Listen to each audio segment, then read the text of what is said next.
Հաճախ լինում է, որ մարդիկ զգացողություններ են ունենում և չեն կարողանում բառերով փոխանցել այդ զգացողությունները։ Այսպիսի երևույթ է նաև դերեալիզացիան։ Ինչ է դերեալիզացիա, սիրելիներս, սա այն վիճակն է, երբ որ մարդը ունի իրականության գիտակցում, սակայն զգացումը կորում է, իրականության զգացումն է կորում, այսինքն մարդը կարա բառերով նկարագրի, որ կարծես հեքիաթի մեջ լինեմ, կարծես այս աշխարհի իրականություն չլինի, ոնց որ սենց օթերի մեջ լինեմ, այս ինչ է իմ հետ կատարում և ինչն է բանը, որ դերեալիզացիան ինքնին վտանգավոր չի, սակայն ինքը շատ վախեցնող է, որովհետև երբ որ մարդը չի պատկերացնում դերեալիզացիան ինչ է, մարդը վախենում է դրանից, որովհետև սպասում է իր ուղեղը դրանից ավելի վատ բանի, օրինակ վայ հեսա իմ ուշքը կգնա, հեսա կմահանամ, հեսա կկորցնեմ իրականության հետ կապը, դերեալիզացիան ինչից կարա առաջանա, սա հանդիպում է շատ ուժեղ խուճապային նոպաների ժամանակ,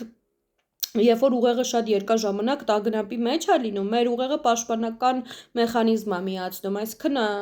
կարծես մեզ անջատի իրականությունից, սա իրականում պաշտպանական մեխանիզմ կարա լինի տագնապային համախտանիշի ժամանակ, սակայն էլի շատ բաների դեպքում կարա դերեալիզացիա լինի, օրինակ դեպերսոնալիզացիայի, դերեալիզացիայի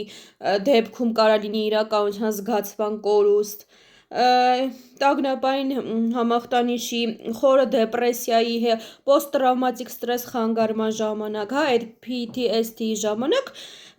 ինչն է այստեղ բանը, որ մարդը պետք է առաջնային բաներ սովորի դերեալիզացիայի ժամանակ, ոնց կարա ինքն իրան օգնի, ասում եմ մի քանի ձև, երեխեք, ուրեմն առաջինը, երբ որ դուք ունենում եք զգացում, իրականության զգացման կորուստ, առաջինը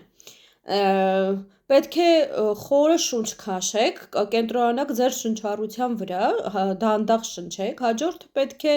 ձեռք տաք, որ սառը առարկայի կամ ձեռքը պահեք հնարավորության դեպքում սառը ջրի տակ, հետո տաք ջրի տակ, անընդհատ սառը հպում, տաք հպում, որպեսզի ուղեղը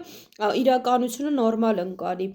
հաջորդ քայլը պետք է անվանեք իրերը ձեր շուրջը, քանի իրեր եք տեսնում, քանի բանի կարաք կպնեք, օրինակ 3 բանի, որոնց կարաք դիպչեք, 1 հոտ, որը կարաք զգաք, սրանք այս ձևերն են, և որ ամենակարևորն է չպետք է վախենաք, այսինքն կոգնիտիվ մոտեցում ցույց տվեք այս դեպքերում, ասեք ոչինչ, սա կանցնի, ոչինչ, սա կանցնի և իրականում ինքը անցնում է, եթե չես սնուցում իրան, և որ ամենակարևորն է, եթե երկար է շարունակվում, անպայման պետք է դիմել հոգեբուժի վերջնական ախտորոշման համար։